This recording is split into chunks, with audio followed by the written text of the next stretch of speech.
ഉയർന്ന താപനിലയിൽ ജാഗ്രത തുടരണമെന്ന് കേന്ദ്ര കാലാവസ്ഥാ വകുപ്പ് അറിയിക്കുന്നു. പാലക്കാട്ട് താപനില മാറ്റമില്ലാതെ തുടരുകയാണ്. 39.3 ഡിഗ്രി സെൽഷ്യസ് ആണ് ഇന്ന് രാവിലെ പാലക്കാട്ട് രേഖപ്പെടുത്തിയ ഉയർന്ന താപനില. മേഘന മുരളി വിവരങ്ങളുമായി. മേഘന, ഈ ഉയർന്ന താപനില മുന്നറിയിപ്പ് അത് അത്തരം ജാഗ്രതാ നിർദ്ദേശങ്ങളൊക്കെ ഉണ്ടെങ്കിൽ പോലും വലിയൊരു ആശങ്കയിലേക്ക് പോകേണ്ടുന്ന സാഹചര്യം ഇല്ല എന്ന് തോന്നുന്നു. കാരണം ആ മുന്നറിയിപ്പുകളൊക്കെ പിൻവലിച്ചു എന്ന വാർത്തയാണ് രാവിലെ വന്നിരുന്നത്. ഉഷ്ണതരംഗ സാധ്യത ഉൾപ്പെടെ നിലനിൽക്കുന്നില്ല എന്നല്ലേ മനസ്സിലാക്കേണ്ടത്?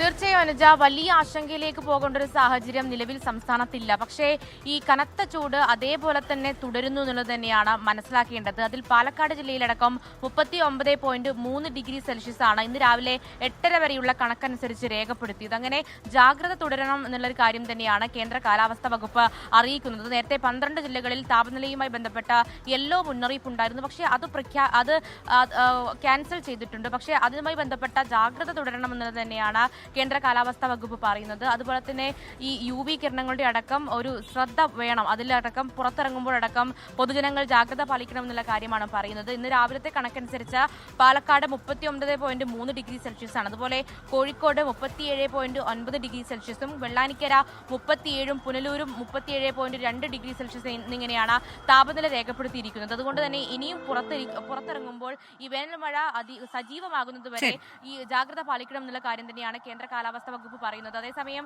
പരക്കെ വേനൽമഴ പെയ്യാനുള്ള സാധ്യതയുണ്ട്. നാളെ വ്യാഴം, വെള്ളി, ശനി ദിവസങ്ങളിൽ ഒറ്റപ്പെട്ടയിടങ്ങളിൽ ശക്തമായ മഴ പെയ്യുമെന്നുള്ള കാര്യം കൂടി കേന്ദ്ര കാലാവസ്ഥാ വകുപ്പ് അറിയിക്കുന്നു. അങ്ങനെ വരും ദിവസങ്ങളിൽ വേനൽമഴ തുടരും. പക്ഷേ ഉയർന്ന താപനിലയിൽ ജാഗ്രത തുടരണം.